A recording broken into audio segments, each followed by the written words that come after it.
Hi everyone, it's Prabjot here. So today I have very interesting concept with me. So last year ये चीज़ add हुई थी CBSE में assertion reasoning based question answers. So आज हम वही चीज़ discuss करेंगे कि इसको कैसे अटेम्प्ट करना आपको एग्जाम्स में. ये लास्ट ईयर ही ऐड हुई है, मतलब रिसेंटली ये चीज़ ऐड हुई है. तो कुछ बच्चों को इस चीज़ का अभी भी क्लैरिफिकेशन नहीं है कि इसको अटेम्प्ट कैसे करते हैं. तो लेट्स स्टार्ट. यहाँ पे assertion reasoning ये दो जो चीज़ें हैं, आपको दो स्टेटमेंट्स गिवन होती हैं क्वेश्चन में. ओके एक असर्शन गिवन होता है और एक रीजनिंग, उसका जो रीजन है उस स्टेटमेंट का वो गिवन होता है. राइट दो स्टेटमेंट्स आपको वहां दे देते हैं. उसके बाद चार कंडीशंस लगा देते हैं यहाँ पे. First condition is if both A and R, A stands for assertion and R stands for reasoning. If both A and R true but R is correct explanation of A. इसका मतलब क्या है कि एक क्वेश्चन में आपको assertion बता दिया, उसका रीज़न बता दिया. तो अभी यहाँ पे बता दिया कि ए और आर दोनों ही सही हैं, ठीक है, लेकिन जो आर है मतलब जो उसका रीज़न है वो बिल्कुल सही एक्सप्लेनेशन है ए का. Right first point. Second is if both A and R true, यहाँ पे भी सेम है, लेकिन R is not correct explanation of A. यहाँ पे जो रीज़न बताया गया कहते हैं वो सही नहीं है असर्शन का. Okay third one is if A is true, मतलब असर्शन सही है लेकिन आर इज फॉल्स, उसका जो रीजन बताया गया वो क्या है, गलत. And last one is if A and R both are false, assertion भी गलत है, रीजन भी गलत है उसका. राइट तो let's discuss it with an example. हम एक एग्जांपल उठाते हैं. लाइक यहाँ पे मैंने एक क्वेश्चन दिया आपको, उसका एक असर्शन दे दिया और एक रीजन दे दिया उसका. राइट और चार ऑप्शंस आ गई. तो आपको ये ऑप्शंस इनमें से सिलेक्ट करनी है कि आपके अकॉर्डिंग इस क्वेश्चन को रीड करके, असर्शन को और रीजन को, दोनों चीज़ों को रीड करके आपको इन चार स्टेटमेंट में से कौन सी चीज़ सही लगती है. आपको पढ़ के ये लगता है कि दोनों गलत हैं, एक सही है एक गलत है, या दोनों सही है लेकिन जो रीज़न दिया गया है वो एक में, मतलब आपको ऐसा लग रहा है कि ठीक है या नहीं ठीक, वो चीज़ें आपको यहाँ पे सिलेक्ट करनी है. तो इस क्वेश्चन को करने का सिर्फ सिंपल सा वे है, आप असर्शन को रीड करो, ठीक है, चाहे वो थ्योरेटिकली आपको पता है उसका आंसर, चाहे आपको जैसे न्यूमेरिकल है यहाँ पे तो आप उसको अटेम्प्ट करके सॉल्व करके जैसे मर्जी करके देख सकते हो. रीज़न उसका आपको गिवन है साथ में, तो आपको ये चीज़ देखना है कि क्या सही में इस असर्शन में जो स्टेटमेंट गिवन है उसका रीज़न यही है. आपको ये चीज़ चेक करनी है. राइट तो let's start. Radius of curvature of convex mirror is 20 centimetre. तो पहले हम ये साथ साथ एक बार ड्रॉ भी कर लेते हैं. Like this is convex mirror. Okay this is convex mirror ना. यहाँ पे आपको उसका रेडियस ऑफ कर्वेचर गिवन है. इसका रेडियस, इसका सेंटर यहाँ होता है तो इसका रेडियस यहाँ आ जाएगा, मतलब 20 सेंटीमीटर ये हो गया. Okay if a real object is placed at 10 centimetre from the pole. अभी ऑब्जेक्ट तो हम यहीं पे रखेंगे ना, इस साइड पे. तो मान लो मैंने यहाँ पे रख दिया ऑब्जेक्ट 10 सेंटीमीटर पे. ओके तो image is formed at infinity. तो अभी ये बोल रहे हैं कि अगर ऑब्जेक्ट यहाँ पड़ा है कहीं पे भी, यहाँ ठीक है, इसके सामने रिफ्लेक्टिंग साइड की तरफ, तो यहाँ पे जो इमेज बनेगी वो इन्फिनिटी पे बनेगी. तो यहाँ पे इन क्वेश्चंस को करने के लिए आपके कॉन्सेप्ट्स क्लियर होने चाहिए, थ्योरेटिकल कॉन्सेप्ट्स, लाइक चैप्टर के जो कॉन्सेप्ट्स हैं वो क्लियर होने चाहिए. तो अभी अगर यहाँ पे आपको ये चीज़ पता हो कि कॉन्वेक्स मिरर के केस में हमारे पास हमेशा वर्चुअल इमेज बनती है. राइट वर्चुअल इमेज बनती है, उसका मतलब क्या है, हम दो इमेज फॉर्मेशन के केसेस पढ़ते हैं कॉन्वेक्स मिरर के केस में, कि यहाँ पे ऑब्जेक्ट आप कहीं पे भी रख दो ना, यहाँ इस साइड पे, तो आपका जो इमेज आएगी वो क्या आएगी, वर्चुअल आएगी इमेज. ओके तो इमेज आपकी यहाँ पे वर्चुअल आएगी. तो इट मीन्स इमेज तो इन्फिनिटी पे बन ही नहीं सकती.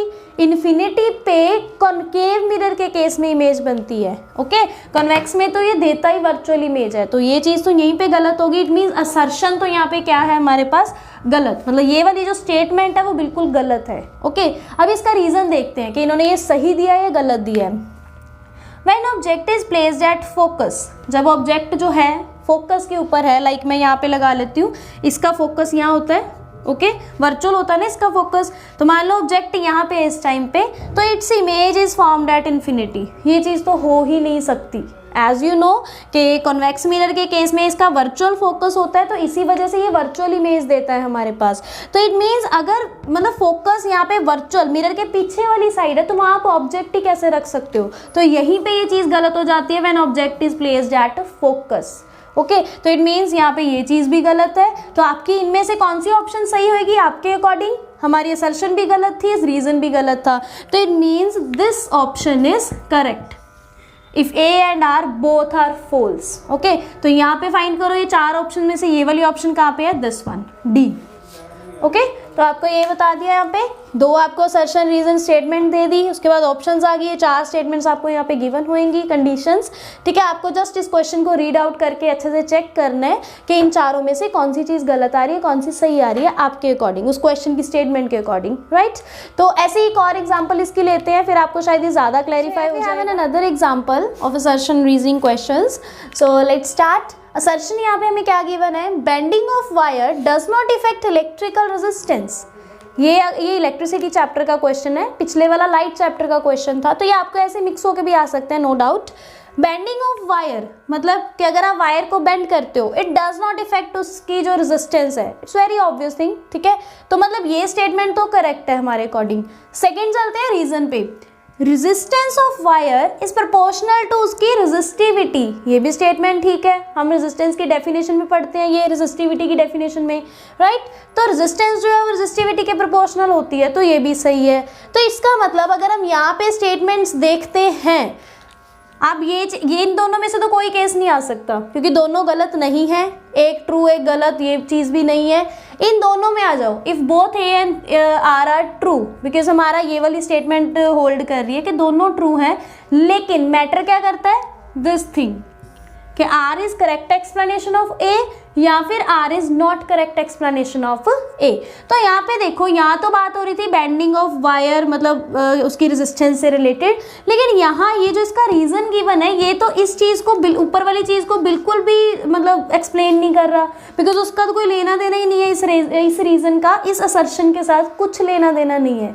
तो इट मीन्स कि ये जो रीजन है ये अपनी जगह सही है, ठीक है, ऐसा नहीं कि गलत है, आर इज ट्रू लेकिन R is not correct explanation of A, right. तो इट मीन्स हमारी ये वाली ऑप्शन सही हो जाएगी इस केस में कि if both A and R are true but R is not correct explanation of assertion. Okay, तो ऐसे ही आपको इन स्टेटमेंट्स को ध्यान से रीड करना है, सो दैट आपको इनमें से जो भी ऑप्शन सही लगती है या कौन सी चीज़ यहाँ पे होल्ड करती है उसके बारे में पता हो। तो उसके लिए आपको हर एक चैप्टर के कॉन्सेप्ट्स क्लियर होने चाहिए, बिकॉज यहाँ पे कुछ भी ऐसा नहीं आता कि आपको मतलब इतना कोई लंबा चौड़ा कुछ लिखना है, कुछ सोचना है, सिर्फ वहाँ पे थिंकिंग का काम होता है कि आपको कॉन्सेप्ट्स क्लियर है या नहीं।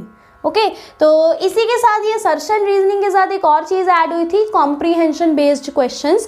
तो कॉम्प्रीहेंशन बेस्ड क्वेश्चंस बहुत कॉमन सी चीज़ है, आप जो लैंग्वेज सब्जेक्ट्स होते हैं, इंग्लिश, पंजाबी या हिंदी, इन सारे सब्जेक्ट्स में ये चीज़ें पढ़ते हो, कॉम्प्रीहेंशन बेस्ड क्वेश्चंस। तो साइंस में भी वही चीज़ है, आपको एक पैराग्राफ गिवन होएगा, साथ में आपको कुछ 2-4 क्वेश्चंस गिवन होंगे और वो क्वेश्चंस आपको उसी पैराग्राफ में से फाइंड करने हैं, राइट। उनका जो आंसर है वो फाइंड करना उस पैराग्राफ से। तो ये जो 2 चीज़ें हैं ये रिसेंटली ऐड हुई हैं सीबीएसई में, मेरे अकॉर्डिंग ये फ्री के मार्क्स हैं अगर आप इन चीज़ों को अच्छे से पढ़ते हो, बिकॉज इनको छोड़ के आना या इनको ऐसे ही करना कि पता नहीं क्या है, हमें नहीं आता या हमें समझ नहीं आया, वो जस्ट आपके मार्क्स कटवाने वाली बात है। तो अगर आपका कुछ भी डाउट है इन सारी चीज़ों से रिलेटेड तो प्लीज़ कमेंट बॉक्स में लिखिए, आई विल डेफिनेटली रिप्लाई। अगर आपने मेरा चैनल सब्सक्राइब नहीं किया है तो please subscribe my channel and press that bell icon, so that जितनी भी आगे नोटिफिकेशन हैं आपको टाइम टू टाइम मिलती रहे। Thank you so much for watching this video.